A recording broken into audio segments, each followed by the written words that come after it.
Do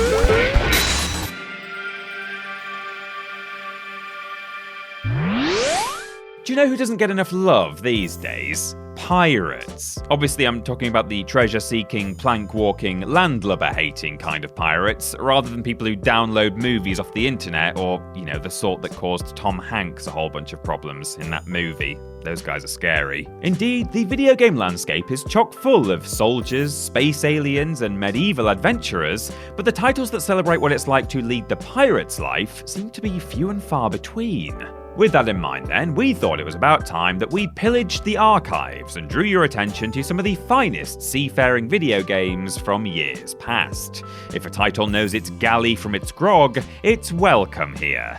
As long as it's brought a bottle of rum along with it. So what are you waiting for? Grab that eye patch, strap on your peg leg, and belt out those sea shanties. Are sea shanties still relevant? Probably not, I don't know. But never mind, we've got booty to plunder, my friends. So, I'm the swashbuckling Peter from TripleJump, and here are 10 pirate-themed video games to shiver your timbers. Number 10. The Pirate Caribbean Hunt.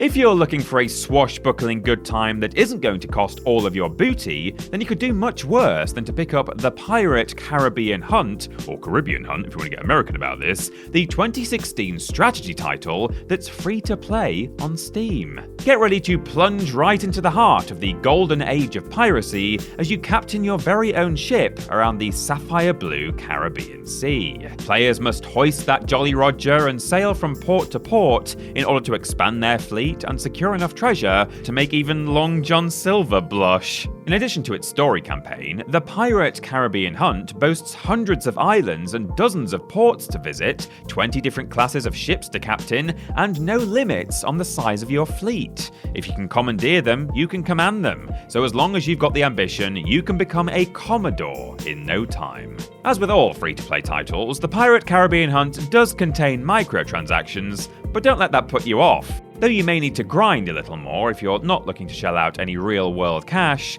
the Pirate Caribbean Hunt is still worthy of several hours of your time. Number 9. Age of Booty. Despite carrying a title that might sound vaguely like a Leisure Suit Larry spin-off, Age of Booty is in fact a rather great game of the timber-shivering persuasion. Released in 2008, Age of Booty takes players back to seas of centuries past, where they're given a ship to captain and are tasked with setting sail and capturing towns for their pirate faction. Naturally, they aren't the only one that's causing problems for the locals, and will need to fight off other seafarers if they plan on being the top sea dog. The map is divided into a whole load of hexagons called hexes, and players navigate by selecting which hex they'd like to travel to.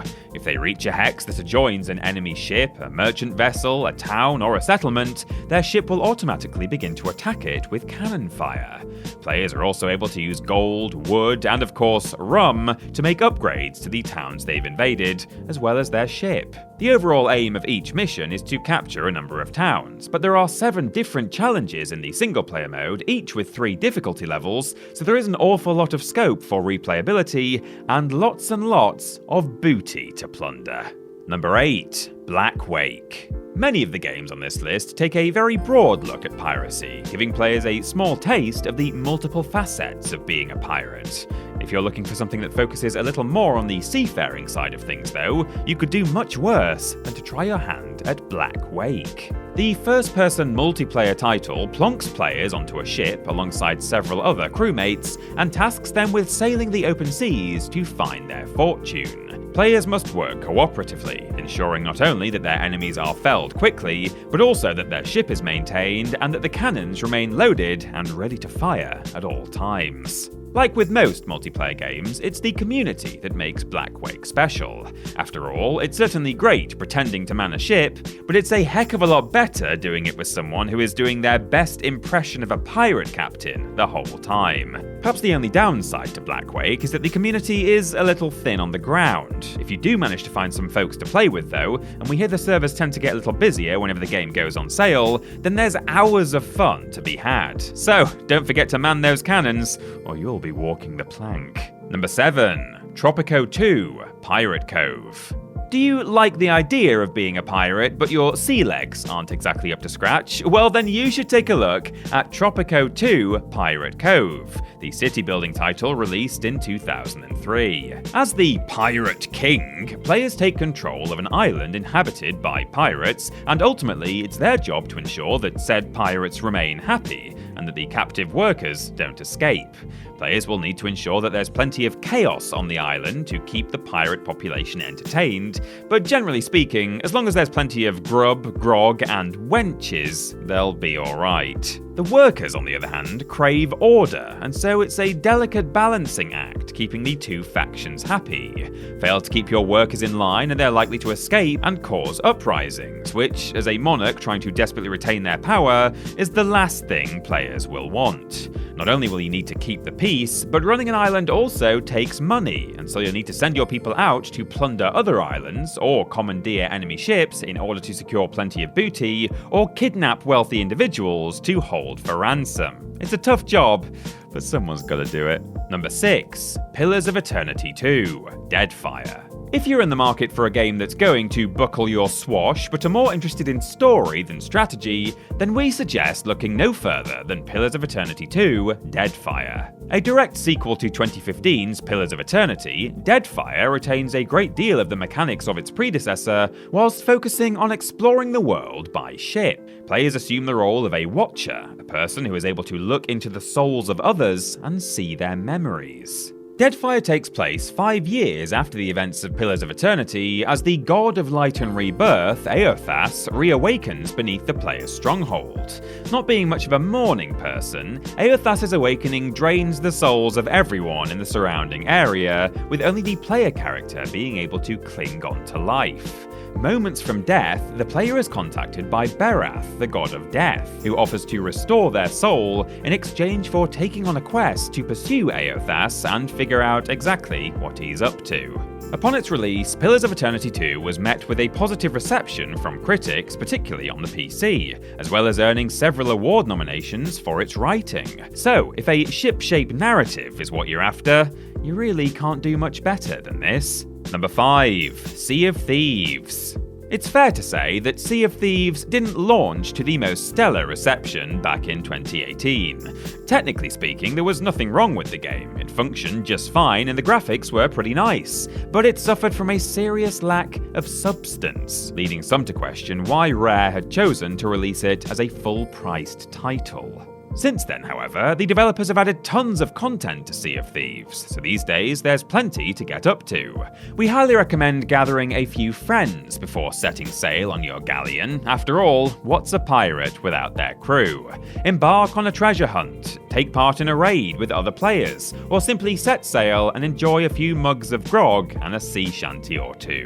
Just make sure to keep an eye out for the Kraken. That's enough to ruin anyone's sesh. Shipmates will need to work together to navigate, steer, man the cannons, and generally make sure that everything stays shipshape and Newcastle fashion. Oh, and don't forget to keep an eye on that horizon, or you might just run into a rival crew that's looking to stick a few holes in your sloop, it says in the script. I'm assuming that's a pirate term, but I would have no idea.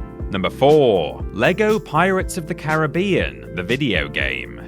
You know what's great? Pirates. You know what else is great? Lego. Want both in one fun-filled package? Then you need to get in on that Lego Pirates of the Caribbean action, my good sir. Or madam! Released in 2011, Lego Pirates of the Caribbean, the video game, follows the story of the first 4 Pirates of the Caribbean movies, but with that signature Lego sense of humour that we've all come to know and love. Players start out in the port, which acts as the game's hub, and from there they can play through chapters of each film, unlocking exciting extras and additional characters as they go.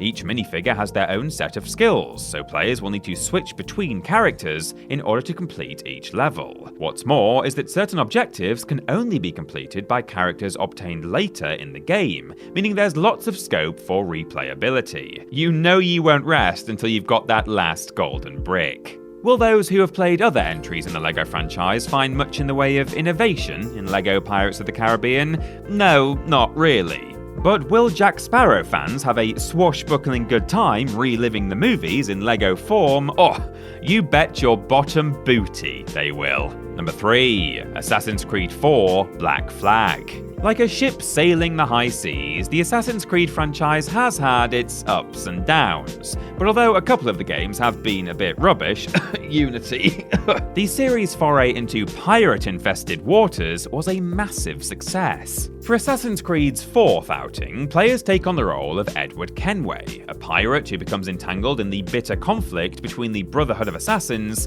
and the Templars. After learning of the existence of a treasure that would set him up for life, he sets out to obtain it by any means, working with both factions in order to serve his own interests. Sure, it isn't exactly the most heroic way to go about your life, but after all, Edward is a pirate, so it's probably unfair to expect too much in the way of morals. Gameplay-wise, Black Flag players can expect the usual third-person exploration, melee combat, stealth elements, and of course, parkour. But they also get the added bonus of being able to traverse the open world by boat. Alongside the main story, there are tons of side quests to complete, islands to explore, and sea creatures to harpoon, so players will never be short of something to do. Number 2. The Secret of Monkey Island. Do you like puzzles? Well, here's one for you. Why are pirates called pirates? Because they are. No? Okay, awful. Fine, never mind. Something that isn't awful, though, is the 1990 point-and-click graphic adventure The Secret of Monkey Island, the first title in the Monkey Island series. The game follows the excellently named Guybrush Threepwood as he embarks on a quest to become a pirate. Upon arriving on Melee Island, Guybrush seeks out the pirate leaders, who set him a number of tasks he must complete in order to become a pirate. He must win a sword fight against the island's swordmaster, find buried treasure, and steal a valuable idol from the governor's mansion. You know, standard pirate stuff. As is the case for many point-and-click titles, the aim of the game is to explore the world, interact with its inhabitants, and find solutions to a number of brain teasers. Upon its release, The Secret of Monkey Island received critical acclaim, with multiple outlets praising its puzzles, animation, and sense of humour, and it's often cited amongst the greatest games of all time. In 2009, The Secret of Monkey Island got a shiny remake, which also garnered an awful lot of praise from both critics and players, and gave a new generation of gamers the chance to enjoy a reimagined version of the classic title. And number 1, Sid Meier's Pirates! If you're a fan of strategy games, then you have no doubt already heard of Sid Meier, who is perhaps most famous for creating the Civilization series. The first game he ever lent his name to, however, was 1987's Sid Meier's Pirates, with an exclamation mark, a title that allows players to experience what it's like to live the pirate's life, but from the comfort of their own homes. The original game was groundbreaking at the time of its release, but these days it's looking a bit dated. Thankfully though, a remake was released in 2004 that retained most of the original's essence, whilst enhancing things with 3D graphics and additional features. Throughout the game, players sail around the Caribbean and can choose to plunder and pillage, or align themselves as a privateer and gain their riches more legitimately. There are enemies to fight, villages to raid, fair maidens to woo, and buried treasures to find. Perhaps the best thing, though, about Sid Meier's Pirates is that there's no right or wrong way to play. If you want to go rogue and acquire your wealth via nefarious means, you can do that. But if you'd rather stay under the radar and make a ton of money by trading spices and sugar, you can do that too. Because in the end, all that really matters is that you're living your best pirate life.